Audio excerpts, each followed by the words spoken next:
सभी हरियाणा वासियों को रामेश्वर करी की तरफ से प्रणाम। साथियों, आज जो मेरा लाइव आने का विषय है, वो है हरियाणा की एक बीजेपी सांसद है रेखा शर्मा जी। उन्होंने एक बहुत ही विवादित बयान दिया है एक जनसभा के दौरान पंचकुला में।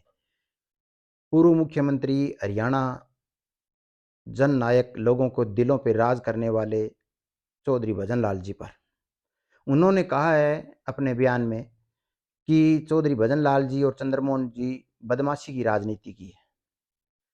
पहली बात तो ये है कि बदमाशी काठ की हांडी एक बार चढ़ती है, बदमाशी से कोई एक बार जीत सकता है, परंतु 4-4 5-5 बार एमएलए चंद्रमोहन जी बने हैं, 4-4 5-5 बार कुलदीप जी बने हैं और भजनलाल जी तो एमएलए रहे, एमपी रहे, केंद्र में मंत्री रहे।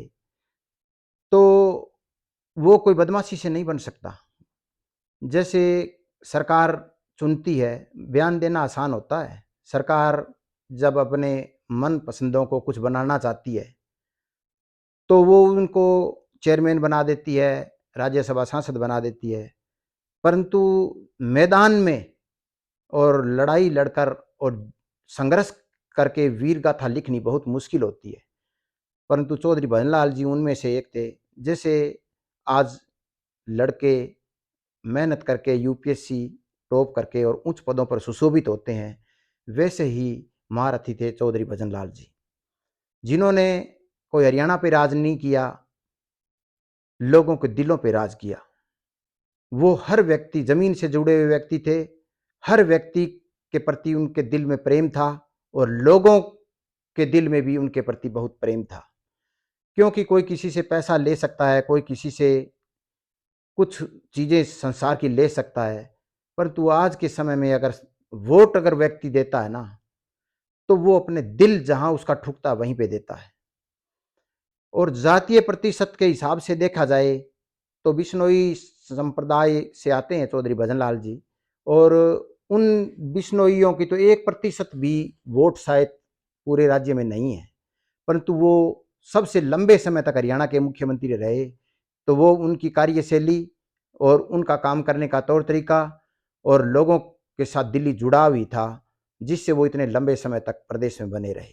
और उन्होंने हर जाति को हर जाति को अपने हिसाब से पूरी तरह से कि बिना भेदभाव के सबको समभाग उनमें हरियाणा में समभागी सत्ता का समभागी बनाया। परंतु ये जो कहा कि वो बदमाशी बदमाशी नहीं होती। राजनीति नाम ही श्यामदंड भेद का है। अगर श्यामदंड भेद ना हो तो राजनीति में कोई व्यक्ति आगे बढ़ ही नहीं सकता। और राजनीति इस संसार में अगर व्यक्ति को ढंग से जीना है और उसमें भी अगर राजनीति में उसे आगे बढ़ना है, तो श्यामदंड भेद को तो अपनाना ही पड़ेगा। वो तो एक नीति है, ना कि बदमाशी। वो भजनलाल जी ने अपनाई और लोगों को इस संसार में कैसे जीना है ये करके उन्होंने दिखाया और बताया। श्यामदंड भेद के बिना तो अवतार भी श्यामदंड भेद से नहीं बच पाए। जैसे हम महाभारत का उदाहरण लेते हैं, महाभारत में और कितना जब ये पांडव है वो पराजय की तरफ बढ़ रहे थे और सत्य के राह पर चलते हुए भी श्यामदंड भेद नहीं अपनाए तो उनका पक्ष कमजोर होने लग गया था। तो जब उसकी काया दुर्योधन की बजर की कर दी थी और उसको वरदान देके, और जब भीम उससे गदा युद्ध हो रहा था तो उस गदा युद्ध में भीम कमजोर पड़ रहे थे, तो कृष्ण जी ने इशारा किया कि इसकी टांगे कमजोर है, इस गदा से टांग पर वार करो, नहीं आप इसको नहीं हरा सकते। इशारा किया। तो वो श्यामदंड भेद है, वो कोई बुरी चीज नहीं है। अवतारों ने भी उसको अपनाया है। जब अर्जुन ने प्रण ले लिया कि इसने दुशासन ने द्रौपदी की लाज लूटने की कोशिश की है और मैं इसको सूर्य अस्त होने से पहले पहले इसको अगर समाप्त नहीं कर पाया तो अपने शरीर को मैं अग्नि को सौंप दूंगा। तो शाम हो गई, परंतु शाम होने के करीब थी और ऐसा नहीं हो पाया। तो उसी समय कृष्ण जी ने ये सोचा कि अब तो ये बड़ी मुश्किल की घड़ी आ गई है और इसमें कुछ करना पड़ेगा। तो उन्होंने सूर्य के सामने बादल ला दिए और चिता तैयार की गई, जिसमें जलने के लिए अर्जुन लेट गए और इतने में दुशासन देखने के लिए आया। तो कृष्ण जी ने इशारा किया कि अभी मौका है, और एकदम बादल हटा दिए और एकदम सूर्य फिर से निकल आया और उन्होंने एक तीर से ही उस दुशासन को मौत की नींद सुला दिया। तो श्यामदंड भेद तो हमारे शास्त्र, हमारे उपनिषद कहते हैं उनमें भी है कि उनके अगर दुनिया में ढंग से जीना है तो श्यामदंड भेद अपनाना ही पड़ता है। इसके बिना जो आसुरी प्रवृत्ति के व्यक्ति हैं उन पर विजय नहीं पाई जा सकती। तो ये जो विचार रेखा जी ने रखे हैं वो नारी जाति से है, हम उनका सम्मान करते हैं, परंतु कई बार बाबा वेश में आकर व्यक्ति ऐसे बयान दे देता है कि वो अपना आपा खो बैठता है। ऐसे व्यक्ति को कभी नहीं, वो कहते हैं कि पहले व्यक्ति को बोल ले तो सोच समझ के बोलना चाहिए, पहले तोलो और फिर बोलो। ये वाणी है ना, ये बहुत गंभीर विषय है, बहुत गंभीर वस्तु है। अगर किसी व्यक्ति को तुम जानना चाहते हो ना कि ये कितना का गहरा व्यक्ति है, तो तुम किसी से भी बात करते हो तो पहले उसको बोलने दो। जब वो बोलेगा तो तुमको अपने आप ही बता देगा कि वो कितनी की गहराई तक गया हुआ है। तो रेखा जी ने ये जो बयान दिया है, ये बड़ा ही अशोभनीय बयान है चौधरी साहब के प्रति। भजन लाल जी हरियाणा की राजनीति के पुरोधा थे। भजन लाल जी थे, देवी लाल जी थे, बंशी लाल जी थे। उन्होंने संघर्ष किया, राजनीति के मायने खड़े किए, लोगों को बताया कि असली में राजनीति क्या होती है। और चौतरफा इस बयान की जो बुराई और निंदा हो रही है, जैसे अभय सिंह जी हैं, दबंग नेता है, उन्होंने भी इसकी बुराई की है। और सुरजेवाला जी हैं, जेपी साहब हैं, सांसद है आज, उन्होंने भी हिसार से उन्होंने भी कहा कि ये अच्छी बात नहीं, ये संपत जी हैं। और कितने ही नेता जो लगातार ये कह रहे हैं कि ये रेखा जी द्वारा दिया गया बयान बहुत ही निंदनीय है। तो इसमें कोई बुरी बात नहीं है, व्यक्ति का निकल जाता है, जबान फिसल जाती है, तो उसको बुराई वो नहीं करना चाहता तो भी उसकी जबान फिसल के निकल जाती है, कई बार भावाभाव वेश में भी निकल जाती है। तो उसमें कोई छोटी बात नहीं हो जाती। उसमें अगर कोई व्यक्ति अपनी गलती मान लेता है तो वो कोई छोटा नहीं हो जाता। वास्तव में तो जो गलती मानता है वो बड़ा होता है। वो कहते हैं ना कि जिसकी जितनी बुद्धि तितनो दे बताए, बाको बुरो ना मानियो लेण कहां से जाए। संतों ने कहा है कि जिसकी जितनी बुद्धि होती है वो वैसा ही बता देता है, और उसके उधर जितनी बुद्धि होती है उसके बोलने से पता चल जाता है कि इसके अंदर इतनी बुद्धि है। तो वो जिसकी जितनी बुद्धि है तितनो दे बताए, बाको बुरो ना मानियो, कि उसका बुरा मत माने, लेण कहां से जाए। ये कोई ऐसी वस्तु थोड़ा ही है बुद्धि की उधारी मिल जाए किसी दूसरे से। ये तो जिसके पास जितनी है उतनी बरतनी पड़ती है। तो अगर हमसे कोई गलती हो गई, कोई लफ्ज हमारी जबान फिसल गई है, तो उसमें गलती मान लेना कौन सी बुरी बात है। और वो कहते हैं कि मंदिर तोड़ो, मस्जिद तोड़ो, पर किसी का दिल ना तोड़ो, दिल में दिलबर रहता है। तो ये जो विवादित बयान रेखा जी ने दिया है, इससे हरियाणा के लाखों लोगों के दिलों पर चोट पहुंची है। तो दिल में दिलबर रहता है, ये चोट उस परमात्मा को चोट है, अगर व्यक्ति के दिल को चोट लगती है तो इसमें कोई बुराई नहीं है गलती मान लेना। इस मैं तो यही रेखा जी से कहना चाहूंगा कि इस विवाद को आगे न बढ़ाते हुए और उसे सार्वजनिक रूप से माफी मांगनी चाहिए।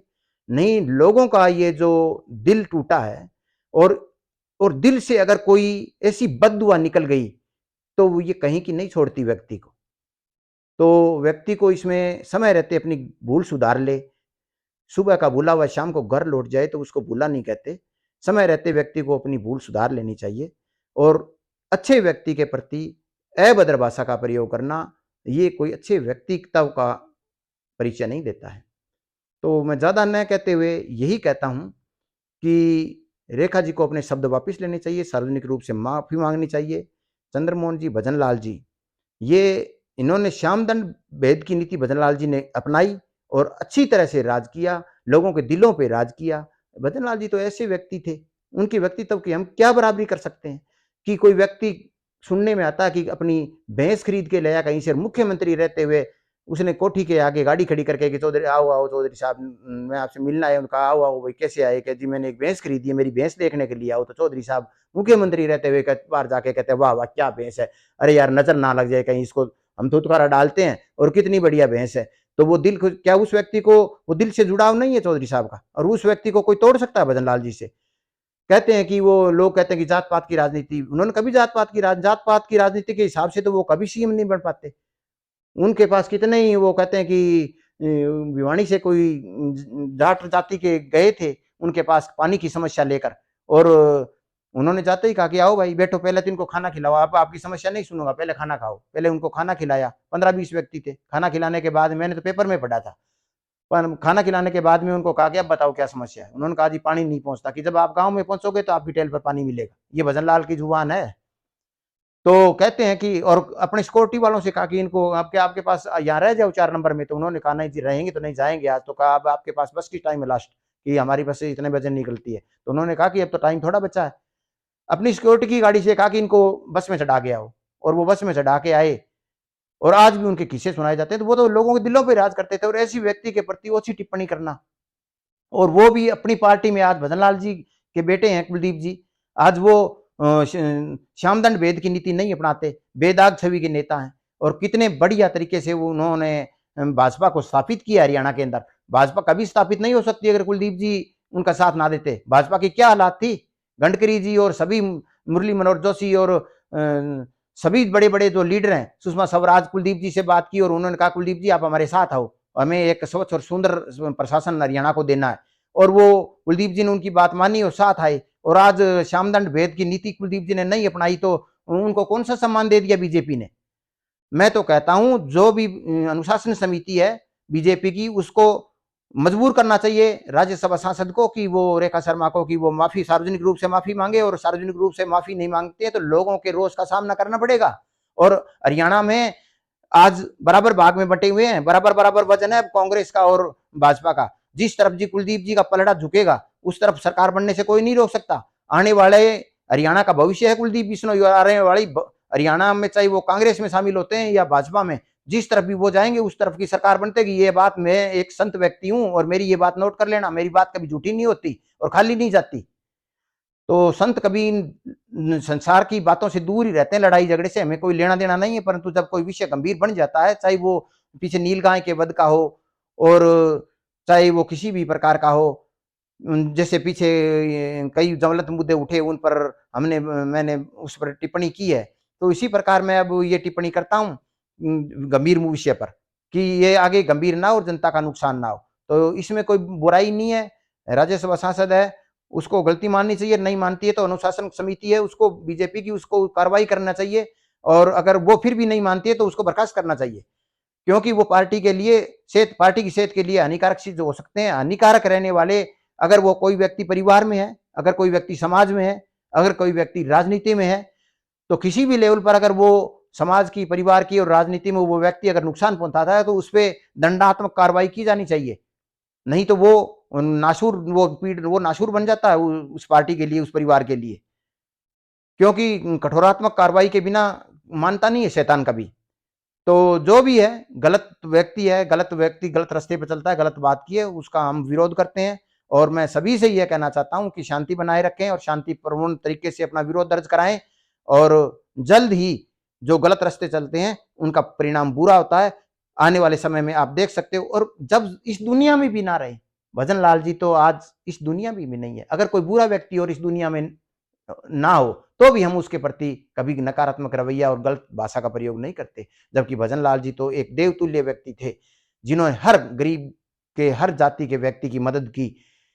और मैं एक छोटा पढ़ता था, और उनके पास जब वो आदमपुर में आते थे तो मैं उनके पास काली से आता था, तो उनके पास जाता था, कहते थे बेटा बैठो, तुम्हारे भाई की शादी है, सबको बारात जाना है। हमारे हाथ में ज्योग्राफी की फाइलें होती थी, और कहते ये क्या है कागज से बड़े। मैंने कहा जी ये ज्योग्राफी की फाइल बनाते हैं हम, वो है। कह रहे ये फाइल है ना, ये बड़ा बाद में बना लेना, कल से यहाँ ड्यूटी देनी है, और आप अपने भाई की शादी है, सबको बारात में जाना है। ऐसे व्यक्ति, हम उनसे दिल से जुड़े हुए व्यक्ति हैं, बचपन से देखा उन्होंने। जब भी हम कभी चंडीगढ़ मिलने जाते थे तो मैं अपने दादाजी का नाम लेता था, तो पहले मेरा भाई मिला एक बार बड़ा, तो कहा कि बेटा तुम तो, उन्होंने मेरे दादाजी का नाम लिया तो कहा तुम तो कल मिले थे। दूसरे दिन मैं कहा मैं, वो मेरे से बड़ा था, अब मैं आया हूँ, तो ये मेरा काम है, फला काम मेरा अटका हुआ है। उन्होंने तुरंत पीए को कहा कि इसका काम करो। छोटा सा होता था, +2 में, बीए फर्स्ट में पढ़ता था। तो मैं तो यही कहता हूं कि जी जो भी लोग भजन लाल जी से जुड़े हैं वो दिल से जुड़े हुए थे, कोई राजनीतिक वो रूप से नहीं जुड़े हुए थे। तो ज्यादा इस बात को लंबा नहीं करते हुए मैं यही कहना चाहता हूं कि अपने शब्दों को वापिस ले, और अपनी जो शब्दों की मर्यादा बोलने की जो मर्यादा व्यक्ति की होती है, कभी भी व्यक्ति उनको लाँघने की कोशिश ना करे। पहले तोले फिर बोले, तभी व्यक्ति आगे बढ़ पाता है। धन्यवाद, नमस्कार, प्रणाम।